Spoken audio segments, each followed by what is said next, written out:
Bismillahirrahmanirrahim.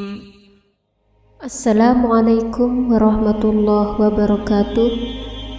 Sahabat lisanku Islam yang dirahmati Allah, adab dalam pandangan Islam bukanlah perkara remeh. Adab justru menjadi salah satu inti ajaran Islam. Adab adalah kesiapan jiwa dan mental untuk menerima kebenaran secara total.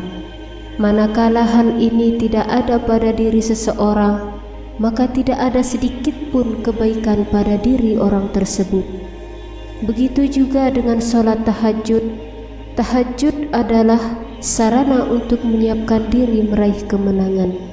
Bagi seseorang yang akan melaksanakan sholat tahajud, sangat dituntut untuk beradab sebelum mengerjakannya, agar nantinya tahajud yang ia kerjakan benar-benar mampu membersihkan jiwa dan pikirannya. Rasulullah Shallallahu Alaihi Wasallam bersabda, apabila ia terbangun dan menyebut nama Allah, terurailah satu simpul. Lalu apabila ia berwudu, terurailah satu simpul lagi. Kemudian apabila ia sholat, terurailah simpul yang terakhir. Maka ia di pagi hari dalam keadaan segar dan bersih jiwanya. Namun, untuk menguraikan simpul-simpul seperti yang Rasulullah sampaikan di hadisnya, maka beradablah sebelum melaksanakan sholat tahajud.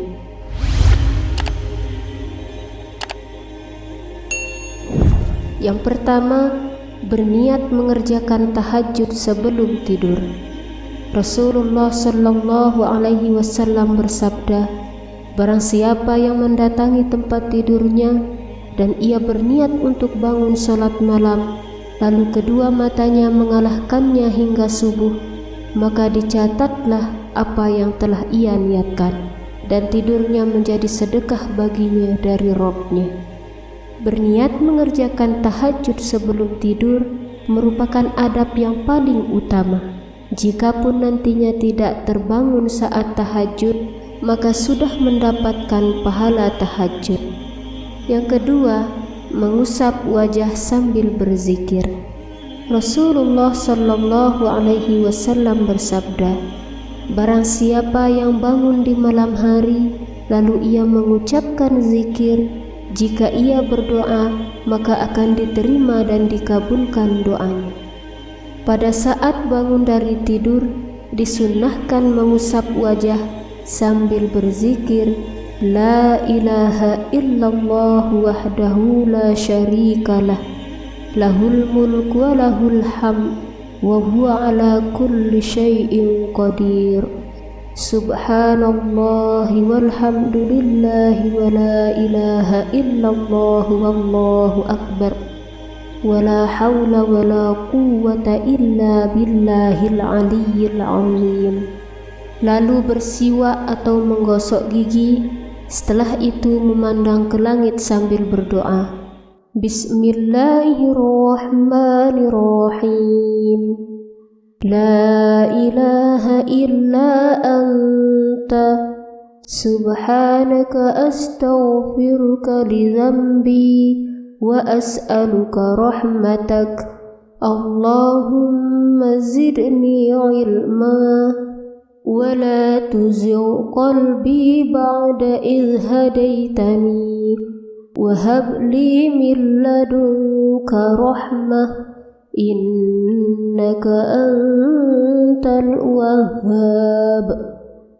Walhamdulillahilladzi ahyana ba'dama amatana wa ilaihin nusyur. Yang ketiga, memulai atau mengawali sholat tahajud dengan 2 rakaat yang ringan.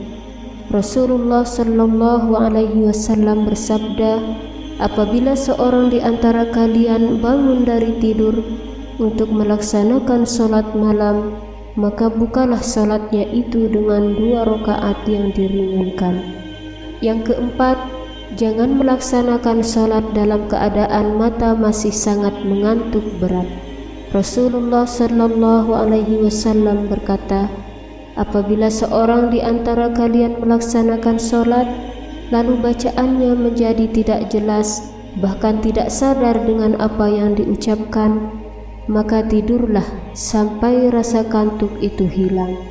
Jangan memaksakan diri melaksanakan sholat tahajud saat mata masih terasa mengantuk berat, karena dikhawatirkan kita tidak sadar dengan apa yang kita baca, sehingga keliru dalam melafalkan bacaan-bacaan sholat. Yang kelima, menjaga sholat tahajud. Rasulullah Shallallahu Alaihi Wasallam bersabda, kerjakanlah amalan yang mampu kalian kerjakan, karena Allah Subhanahu wa Ta'ala tidak akan pernah bosan sehingga kalian bosan. Dan amalan yang paling dicintai Allah Subhanahu wa Ta'ala adalah yang rutin dijaga sekalipun amalannya sedikit. Yang keenam, membangunkan keluarga. Rasulullah Shallallahu Alaihi Wasallam bersabda, Allah Subhanahu wa Ta'ala merahmati seorang laki-laki yang bangun di sebagian malam, kemudian melaksanakan sholat dan membangunkan istrinya. Apabila istrinya susah bangun, dia mencipratkan air ke wajahnya. Allah merahmati seorang wanita yang bangun di sebagian malam, kemudian melaksanakan sholat dan membangunkan suaminya. Apabila suaminya itu tidak bangun, dia mencipratkan air ke wajahnya. Di hadis lainnya, Rasulullah Shallallahu Alaihi Wasallam bersabda, apabila seorang laki-laki membangunkan keluarganya di sebagian malam, kemudian mereka melaksanakan sholat atau sholat 2 rakaat secara berjamaah, maka dicatatkan bahwa mereka termasuk golongan ahli zikir. Seorang suami maupun istri dianjurkan untuk membangunkan keluarganya melaksanakan sholat malam bersama-sama. Yang ketujuh, mengerjakan sholat witir setelah sholat tahajud selesai dilakukan. Rasulullah Shallallahu Alaihi Wasallam bersabda, jadikan sholatmu yang paling akhir di waktu malam berupa sholat witir. Patut dipahami bahwa sholat tahajud meskipun dilaksanakan pada malam hari, tapi bukan sebagai penutup sholat malam, sebab sholat yang dianjurkan untuk menjadi penutup di malam hari adalah sholat witir. Sahabat lisanku Islam, dalam beribadah kepada Allah Subhanahu wa Ta'ala, adab mesti yang paling utama. Semoga Allah Subhanahu wa Ta'ala meringankan kita dalam melaksanakan salat tahajud. Semoga video ini bermanfaat. Wassalamualaikum warahmatullahi wabarakatuh.